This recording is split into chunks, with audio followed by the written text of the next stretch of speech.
investigador español sobre la ciencia ficción española actual. Yo creo que además es un libro que se complementa muy bien con Perturbaciones, que lo publicó la misma editorial. José María Merino ha hablado de él esta mañana. Es un libro sobre lo fantástico actual. Hay nombres que ¿no? se interpenetran de una a otra antología, con lo cual lo ilustra muy bien. Y también la otra editorial, como también la editorial, pero no, es que ha hecho una antología de cuentos de terror aquelarre, que de algún modo son tres formas de lo no mimético, que pues es una editorial que está apostando mucho por el género y sobre todo por los diversos géneros y por los autores españoles actuales.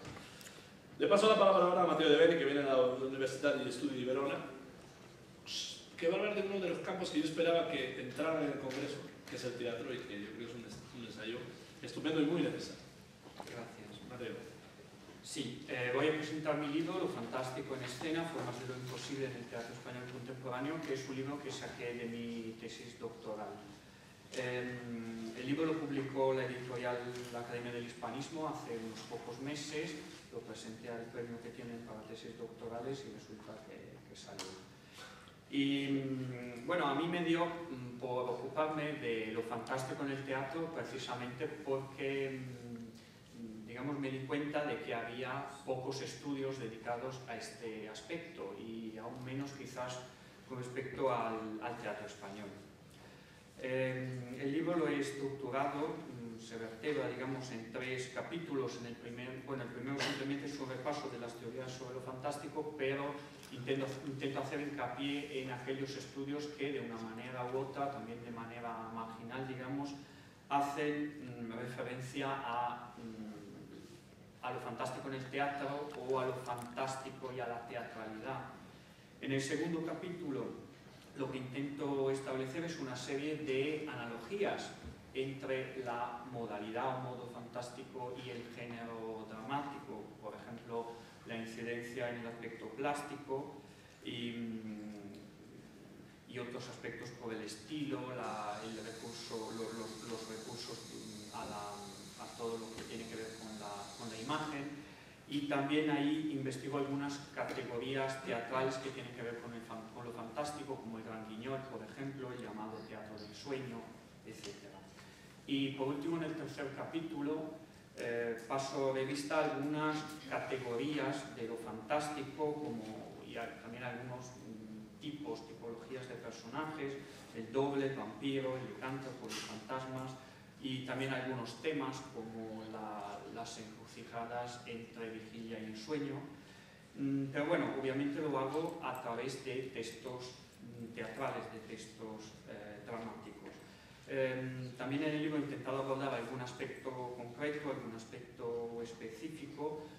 Por ejemplo, se estudian aquí los subtítulos de las obras teatrales, porque hubo una época en que en España hubo un florecimiento de obras teatrales que se subtitulaban fantástico, fantástica, muchas de ellas eran zarzuela, obras líricas, musicales, etc. Otros eran comedias de magia, más bien, u otros géneros por el estilo. E intento analizar, digamos, los significados que tenía en estas obras fantástico, que el adjetivo fantástico y solía tener unos significados bastante distintos de los que le damos nosotros a este adjetivo en la actualidad. Otros aspectos que trato, obviamente, son los que tienen que ver con la escenografía, con la plástica, entonces con la creación concreta en el espacio dramático del elemento fantástico. Y también, por último, voy a citar algunos casos de juegos lingüísticos, de juegos de palabras, procedimientos, entonces, que, digamos, intentan romper un poco, por ejemplo, con frases hechas lexicalizadas, ¿no? Ya muy bien fijadas. Por ejemplo, el hecho de tener o no tener cabeza, que en una obra en concreto que estudio de Francisco Nieva se convierte de verdad en el hecho de no tener cabeza, o sea que uno de los personajes la pierde. Obviamente en la escena el problema es cómo representarlo. Y por eso también me ocupo de las técnicas de representación, obviamente. Nada más. Muchas gracias.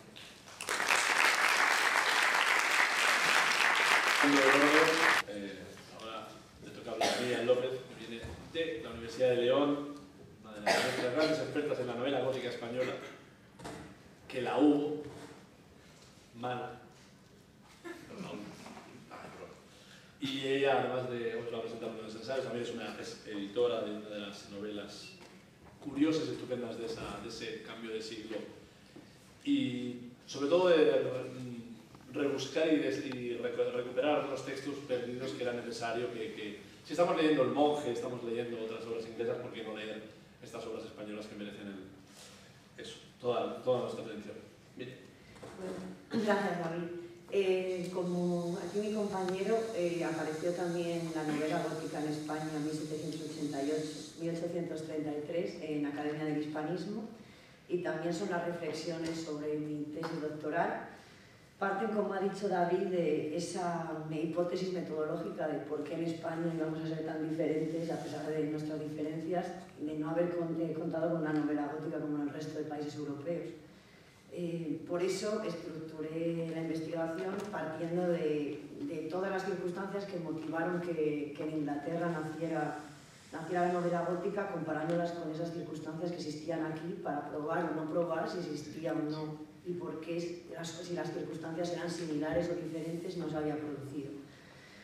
Por eso partí también de la consideración de que la novela gótica era un subgénero propiamente inglés, nacido en la Inglaterra de las luces y dentro de esas circunstancias espaciotemporales, y que la adaptación supondría como subgénero que en cada país se adaptara de una determinada manera y con unas determinadas peculiaridades. Por eso, si en Francia se había adaptado de una manera determinada, en Alemania también, pues en España se adaptaría de otra manera, pero no por eso no habría novela gótica. Habría una novela gótica con otras peculiaridades. Y analicé pues, desde las circunstancias o motivos históricos, como esa pervivencia de la superstición que se mantuvo, ese no asentamiento del racionalismo, las trabas que tuvo la censura, que después no fueron tantas, en realidad, porque dejó muchas grietas a partir de las que pasaron muchos textos, como afirmó David, pues el propio El monje, que tenemos una traducción de 1822, y las circunstancias también sociológicas, por otro lado, como esa importancia de las traducciones, que fue básica, la búsqueda de un público, las nuevas lecturas de las mujeres, y el mercado editorial, que también vio en esta novela gótica un campo en el que enriquecerse.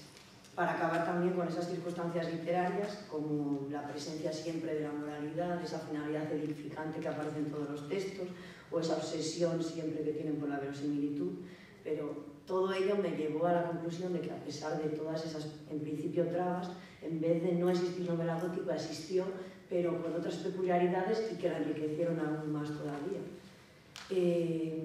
Así que la segunda parte la centré en cómo se asentó ese subgénero, desde un primer momento, que fue a través de los primeros textos de finales del siglo XVIII, en las que se coló lo fantástico y sobre todo a través de la atmósfera y del escenario estético, para pasar a las traducciones que yo defiendo que fueron originales. Bueno, como decía David, también yo me tuve que cargar por el camino a Juan Ignacio Ferreras si quería defender las tesis mías. Y así que las traducciones, pues por ejemplo la Galería Fúnebre, que supongo que alguno, si sabe algo de los presentes de novela gótica, lo habrá oído, pues tuve que defender esa existencia de las traducciones, pero como casi originales, porque en realidad tenían otra intención y se defienden a través de los prólogos, porque en los prólogos defienden algo completamente diferente a lo que defendían los prólogos de las novelas originales. Después de las traducciones ya paso a centrarme en esas novelas, malas la mayoría de ellas, propias de los escritores españoles, pero que algunas hubo, como esta que publiqué hice la edición para Siruela, La urna sangrienta del Panteón de Sianela. Y hablo de dos aspectos: la novela gótica, que yo llamé el impulso racional, en la que se justifican a la manera de Radcliffe todos los fantasmas, y a la que pertenece esta urna sangrienta, o todos los elementos sobrenaturales, y otra segunda parte que yo llamo en lo que se desarrolla lo irracional, tanto muy pocas en el elemento sobrenatural y otras ya en esa maldad del ser humano con todo lo que le envuelve, sobre todo lo que tiene que ver con la novela antiinquisitorial que había en aquella época. Y básicamente eso me llevó a demostrar que sí existió novela gótica en el siglo XIX. Gracias.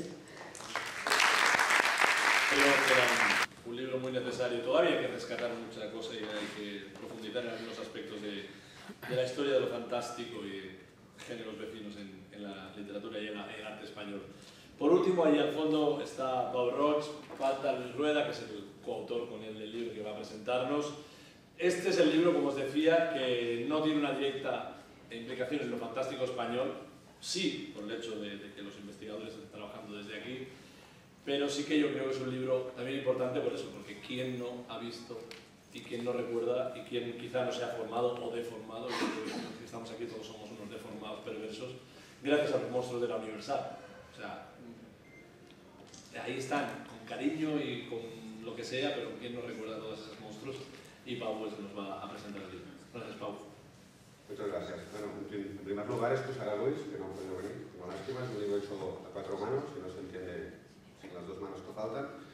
Y bueno, soy el último en presentar el libro y el que tengo un marrón más grande también. En este congreso supongo que se hablará del tema.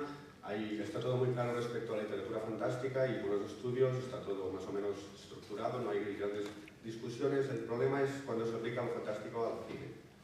¿Vale? O sea, todos podemos tener una idea bastante concreta de qué es una novela fantástica, pero una película fantástica puede ser de ciencia ficción, un cuento de hadas.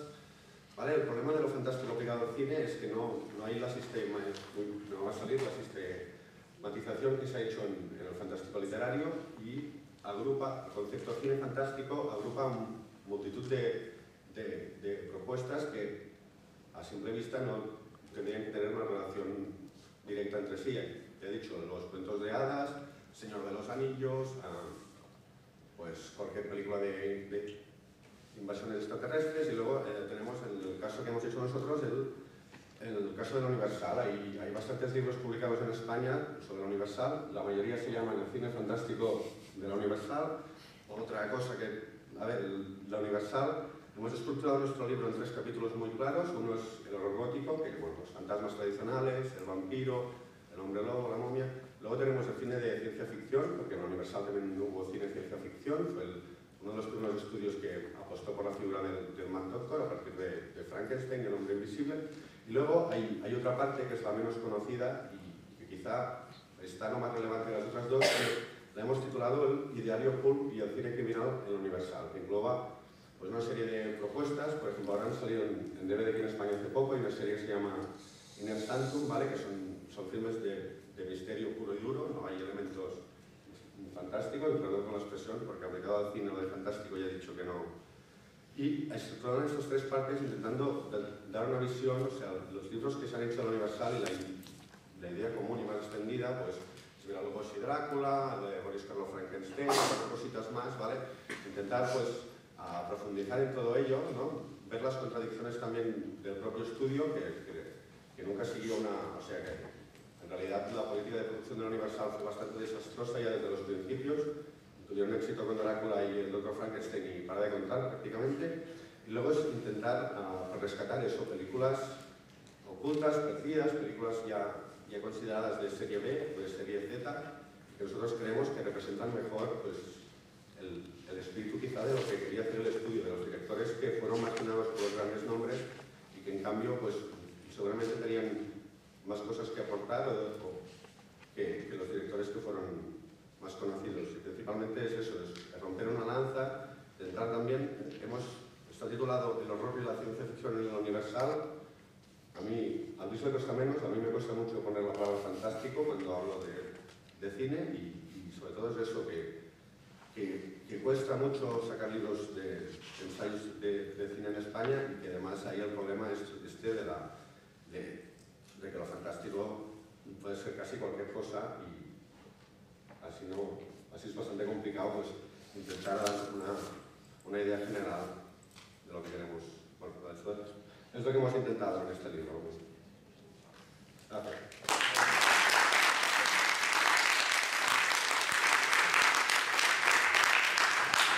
Sorprendentemente, el tiempo es relativo, pero esta vez nos hemos comportado muy bien y, no sé, quizá podíamos, como hay tiempo, hasta las 2, haremos la pausa para el almuerzo, si queréis podemos parar antes, evidentemente, pero si alguien quiere preguntar alguna cosa a la numerosa selección de autores y obras que estamos aquí, Gracias.